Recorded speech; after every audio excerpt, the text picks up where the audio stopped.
안녕하세요. 들려요?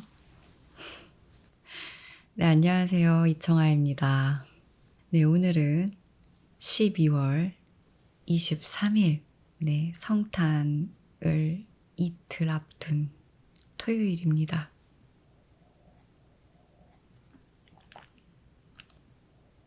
네, 제가 좋아하는 어디선가 샀던 빈티지 컵인데 성탄 시즌에만 꺼냅니다. 이 안에 이렇게 귀여운 무늬가 있거든요. 여러분들은 지금 어디로 가고 계신가요? 배가 고프니 저녁 시간에 내가 좋아하는 공간으로 가고 계신 분들도 계실 것 같고, 혹은 좋아하는 사람, 그것도 아니라면 뭐 아직 조금 바쁘게 주말까지 마무리해야 하는 일을 하고 계신 분도 있을 것이고, 수능을 치른 수험생 분들은 또 이제 추가로 있을 어떤 평가들에 대비해 여전히 공부하고 있거나 막 실기를 준비하고 계신 분도 있을 것이고, 아니면 올해를 좀 잘 마무리하고 이제는 좀 나도 쉬자 이러면서 쉬고 계신 분도 계실 것 같아요. 네, 지금 어떤 상황에 계시든지 작은 틈과 여유가 있으시기를 바랍니다.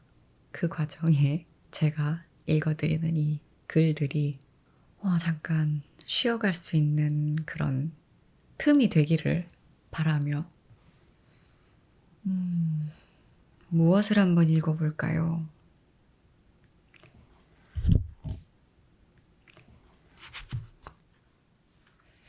여러분들의 입맛을 담기게 하는 글을 읽어드리고 싶습니다.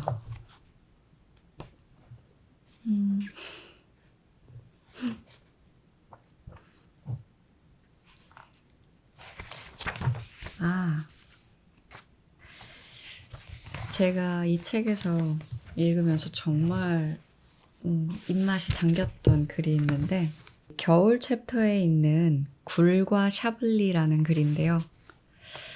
저는 정통 오디오북처럼은 아니고 읽으면서 살짝살짝 여러분들께 말을 걸어보겠습니다. 이 글이 여러분을 가볍게 건드려 주기를 바라며 한번 읽어보겠습니다.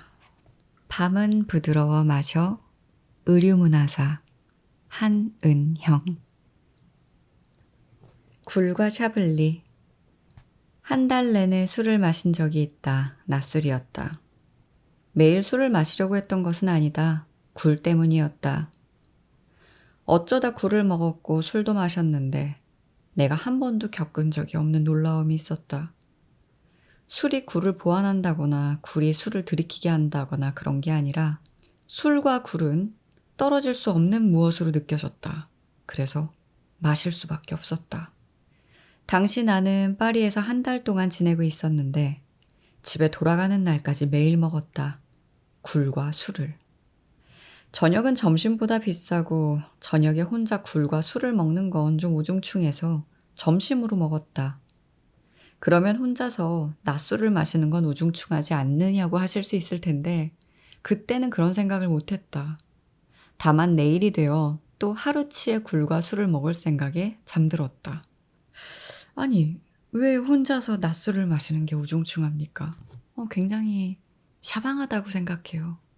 혼자서 술을 마시는 건. 파리에 가서 지금 이 글대로 한번 굴과 샤블리를 먹고 마셔야겠다는 생각이 드네요. 낮과 밤에.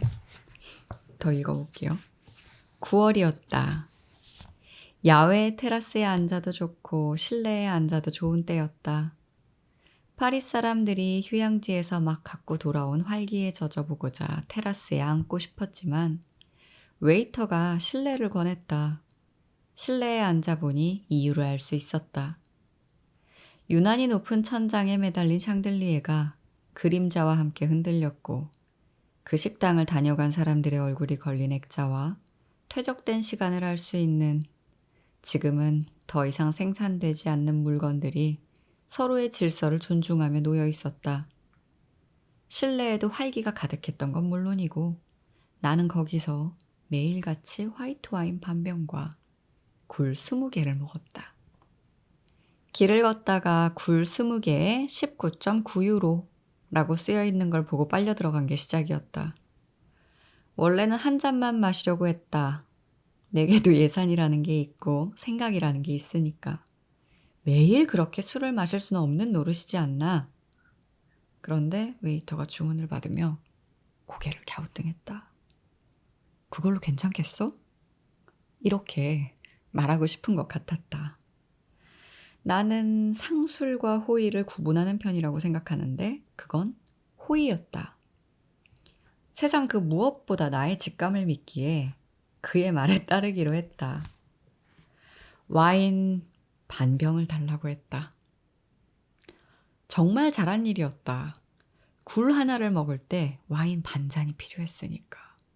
와인을 한 모금 마시고서 굴을 먹었고 굴을 먹다가 와인을 마시기도 했다. 굴의 품종은 기억나지 않고 술은 샤블리였다. 그때 나는 그 술을 그리고 그 굴을 사랑하게 되었다. 굴의 맛에 대해 먼저 이야기해야 할 텐데 이건 내가 한 번도 경험해보지 못한 음식이었다. 굴은 어쩐지 육류에 가깝다고 생각해왔다. 갑각류와 어패류, 해조류 등등 거의 모든 해산물을 좋아하지만 굴은 꺼리는 편이었다.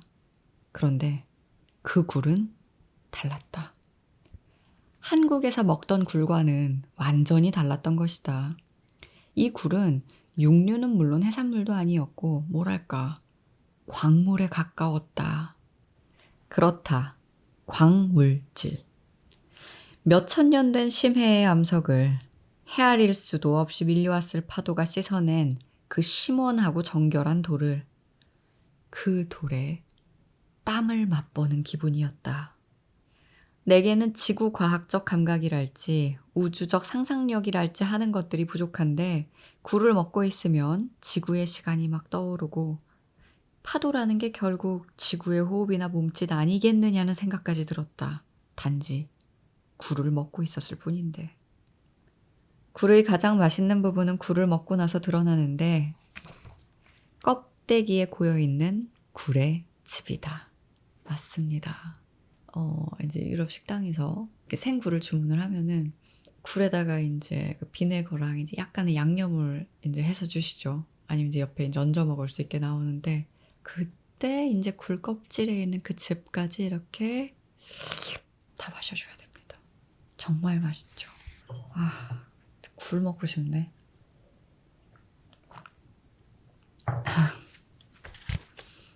바위와 파도와 지구의 즙이라고 하는 게 더 맞을까? 그걸 호로록 마시고 샤블리를 한 모금 마시면 그렇게 기분이 좋을 수 없었다.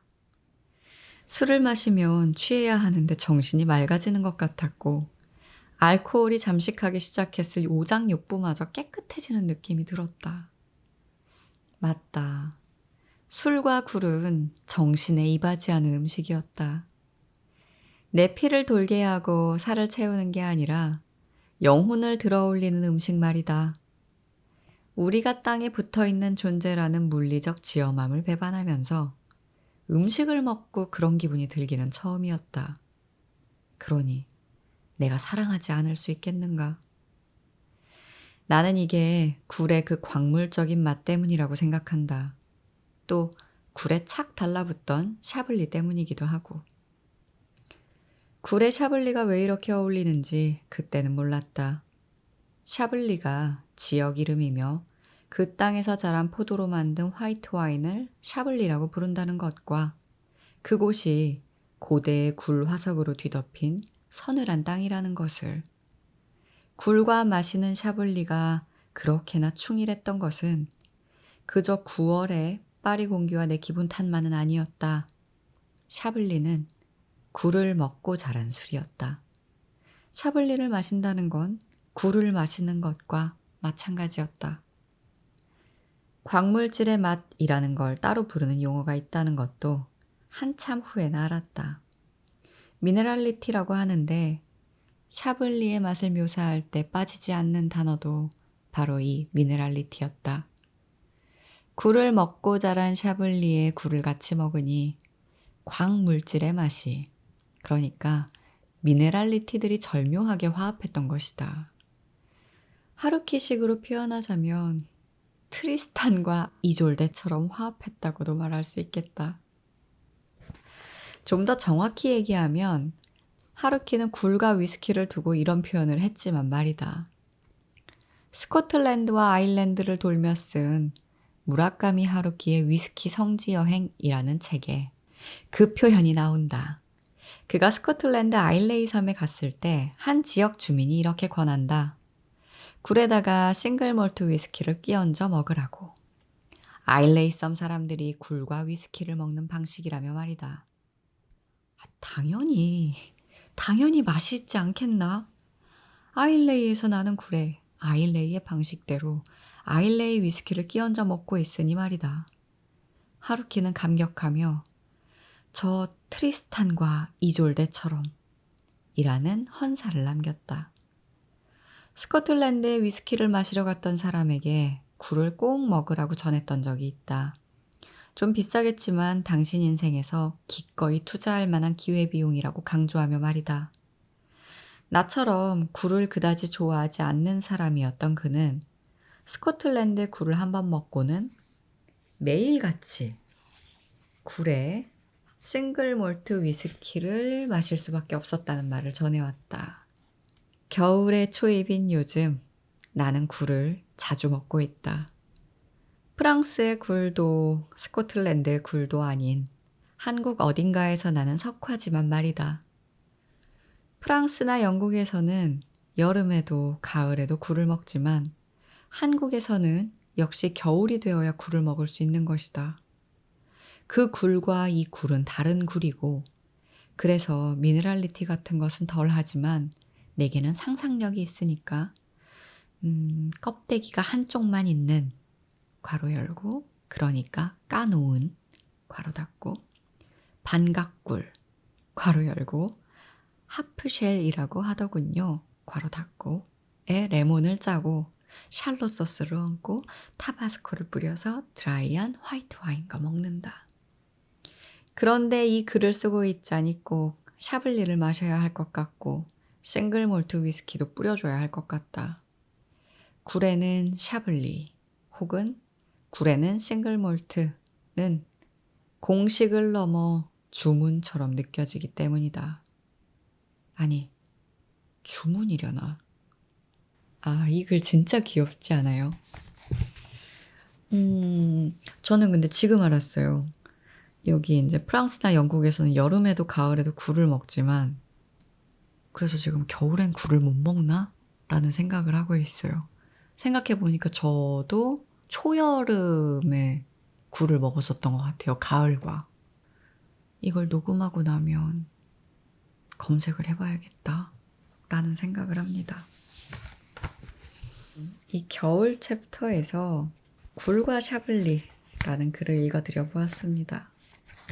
너무 귀여운 사파가 있어요. 책에 표지에도 있는 그림인데 굴들이 샤블리를 따르고 있습니다. 귀엽죠? 이제 또 다음 글을 한번 읽어볼게요. 원래 저는 태생의 피트라고 생각을 했었는데 근데 요즘에 쉐리 와인들의 눈을 이미 떴어요. 그래서 제가 보통 혼자 이제 바에 가면은 기본으로 3잔, 많게는 뭐 한 5잔까지 마실 때가 있는데 2잔을 앞에서 쉐리를 먹고 막잔만 피트를 마시는 현상들이 일어나더라고요. 저를 행복한 혼술의 세계에 인도해준 우리 피트 위스키를 잊지 않기 위해 284페이지 위스키 얘기예요. 시간의 냄새가 담긴 스모크 읽어보겠습니다. 시간의 냄새가 담긴 스모크. 블라인드 테스트를 그다지 믿지 않는다. 특히나 테이스팅하는 사람이 나라면. 무명이었던 나파밸리의 한 와인이 세계적으로 유명해지는 계기가 되는 파리의 심판 같은 경우도 있지만 말이다. 1976년 파리에서 열린 와인 시음회에서 있었던 대사건이 일명 파리의 심판이다. 프랑스 와인이 압도적으로 고평가를 받을 거라는 예상과 달리 미국 캘리포니아의 와인이 1위를 했고 이 사건은 캘리포니아 나파밸리 와인이 알려지는데 지대한 영향을 끼친다. 이런 일이 있었다는데 내게는 다른 세계의 일 같다. 술의 맛이나 향기만큼은 아니어도 병 모양과 라벨, 그 술을 따라다니는 이야기도 중요하기 때문이다. 페리뇽이라는 수도사가 주조해 돈 페리뇽이 되었다는 이야기나 진흙으로 빚은 큰 독에 최소 3년 이상을 숙성시킨다는 샤오싱주, 또 바이킹이 발할라에 가서 마시는 술이라는 미드. 이런 농익은 이야기들이 죄다 증발하기 때문이다. 이야기가 휘발되어 버리면 술에는 뭐가 남나? 향기가 약간? 술맛도 술맛이지만 내가 술의 맛을 둘러싼 세계의 내러티브에 열중하는 사람이라 그럴 것이다. 눈을 뜨고 눈 말고도 뜰 수 있는 건 모두 뜨고 술을 마시고 싶다. 아니, 눈 말고도 가용할 수 있는 모든 감각을 동원해 술을 마시고 싶다. 그래서 위스키 케이스를 버리지 못한다. 케이스에 쓰여 있는 위스키 향과 맛과 연원, 그리고 양조의 비밀에 대한 이야기는 비현실적으로 아름다워서 입을 다물지 못하겠다. 특히 맛과 향에 대한 걸 테이스팅 노트라고 하는데 향수의 테이스팅 노트 이상으로 위스키의 그것은 나를 굴복시킨다. 과일 향과 꽃 향기는 기본에다 벌꿀, 커피, 토스트, 체리, 토피, 녹슨향, 바다, 구운 고기, 흙, 바닐라, 레몬, 오렌지, 멜론, 건포도, 생선구이, 손때 묻은 밧줄 등등의 냄새에 약 냄새와 피트향까지. 이게 다 위스키의 맛과 향기를 설명하기 위해 동원되는 단어들이라니 놀랍지 않나. 나는 이런 냄새를 독자적으로 맡지는 못한다. 하지만 이 냄새가 난다고 하는 걸 읽고서 술을 마시면 정말 그 냄새가 나는 것 같다. 그런데 말입니다. 블라인드 테스트는 테스트대로 흥미로울 수 있다는 것을 한 소설을 읽다가 알았다. 은희경의 단편인 중국식 룰렛. 러시안 룰렛을 연상시키는 이 소설은 위스키와 블라인드 테스트에 대한 소설이다. 아시다시피 러시안 룰렛이란 회전식 연발 권총에 하나의 총알만 장전하고 돌아가면서 한 번씩 자기의 머리에 대고 방아쇠를 당기는 끔찍한 게임이다. 중국식 룰렛은 무엇인가? 살인적인 진실 게임이라고도 한다. 1976년에 만들어진 패스빈더의 영화 제목도 중국식 룰렛이다. 원제도 차이니즈 룰렛. 은희경의 소설에는 세 종류의 위스키를 내는 술집이 나온다. 다 싱글 몰트다. 손님이 자리에 앉으면 술집 주인이 황금색 액체가 반쯤 든 유리잔 3개를 가져오는 걸로 시작된다. 손님은 직접 한 모금씩 마셔본 후 하나를 선택해야 한다. 주인은 위스키의 숙성 연도나 상표는 말해주지 않는다. 어떤 게 12년산 스탠다드급인지 또 어떤 게 21년산 스페셜 에디션인지 하는 일종의 블라인드 테스트인 것이다. 이게 이 집의 룰이다. 어느 것을 선택하든 가격은 같다. 마시는 자의 역량이나 그날의 운에 따라 가격보다 비싼 술을 마실 수도 있고 아닐 수도 있다. 같은 돈을 내고 누구는 싸게 또 누구는 비싸게 마시게 되는 술집인 것이다. 중국식 룰렛을 너무너무 읽어보고 싶어지는데요. 저는 이렇게 책에서 읽고 싶은 책이 생겨서 그 연쇄 사이클이 일어나는 걸 너무 좋아합니다. 제가 이미 좋아하는 글, 투 혹은 글의 내용이 있는데 그 작가가 추천한 책은 대체적으로 저도 재밌더라고요. 더 읽어볼게요. 싱글 몰트란 무엇인가? 커피로 따지자면 싱글 오리진 같은 거다. 여러 개를 섞은 게 아니라 단일한 무엇임을 말할 때 싱글이 앞에 붙는다. 단일 증류소의 술만으로 만든 게 싱글 몰트.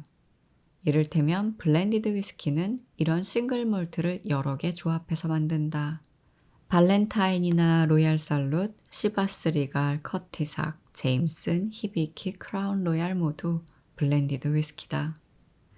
말 그대로 위스키가 영혼이라고 불린다면 싱글 몰트야말로 그 중에서도 가장 정제된 형태이며 순수한 영혼은 천사뿐 아니라 악마의 것이라며 이 소설에서는 싱글몰트의 의미를 부여하고 있다. 이 소설을 처음 읽었을 때만 해도 나는 위스키에 그다지 관심이 없었다. 그래서 블라인드 테스트를 하고 위스키에 대한 지식으로 허세를 떨고 위스키를 마시는 일에 그렇게나 야단법석을 떨어야 하는지 어리둥절했다. 이런 식으로 말이다. 이건 단지 술이 아니라 스피릿이다. 나는 지금 영혼을 마시고 있다. 위스키만 해도 스피릿. 그러니까 영혼인 셈인데 싱글 몰트라니. 싱글 스피릿이자 퓨어 스피릿이 되는 것이다. 순수하면서 단일한 영혼이. 순수함 따위는 찾아볼 수 없는 이 세상에서 싱글 몰트를 마시는 일은 순수한 영혼을 마시는 일이라고 생각할 수도 있겠다.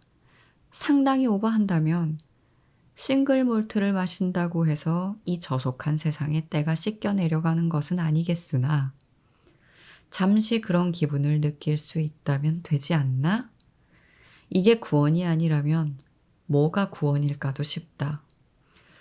라가블린에 대한 대목을 좋아한다. 라가블린을 좋아한다는 여자들이 나오는 부분이라서. 라가블린을 좋아한다는 한 여자에게 남자는 알면서도 라가블린은 어떤 술이냐고 묻는다. 달콤한 맛인지 거친 맛인지 스모키한 향이 나는지 그렇지 않으면 바닐라 향이나 장미 향이 나는지. 여자는 딱 한마디 한다. 좀 드라이해요. 라고. 또 다른 여자는 특별한 날에만 라가블린 16년산을 마신다. 그 여자에게 특별한 날이란 기쁜 날이 아니라 슬픈 날이다. 라가블린은 그녀가 슬플 때 마시는 술이었다고 말한다. 여자들은 소설에 직접 나오지는 않는다. 모두 이 술집에 모인 남자들의 이야기에 등장하는 여자들이다. 그러고서 좀 길게 라가블린이라는 술에 대한 이야기가 나온다. 라가블린은 물레방아 오두막이 있는 작은 골짜기라는 뜻이라며 이걸 알고 라가블린이 더 좋아졌다고 누군가 말한다. 원래는 라가블린이 품고 있는 바다 냄새와 연기의 향이 그녀가 자란 고향의 저녁 풍경을 떠올리게 해 좋아했다면서 이 부분을 읽으며 라가블린을 마셔봐야겠다고 생각했다. 현실에서 한 번도 본 적이 없는 물레방아 오두막 앞에 연기인지 안개인지가 피어오르는 장면을 상상하면서 말이다. 연기의 향과 맛을 느끼며 라가블린을 마시고 싶었다. 얼마 지나지 않아 라가블린 16년산을 사러 갔다. 나는 실제로 라가블린을 보고 더 반했다. 아직 병을 따지도 않았고 그래서 냄새를 맡은 것도 아닌데. 병의 모양과 곡면의 경사도와 길쭉한 타원형 모양으로 붙어있는 스티커가 마음에 들었다. 케이스에는 이런 말이 있었다. 바위 폭포로 돌진하는 호수의 물, 황야의 피트.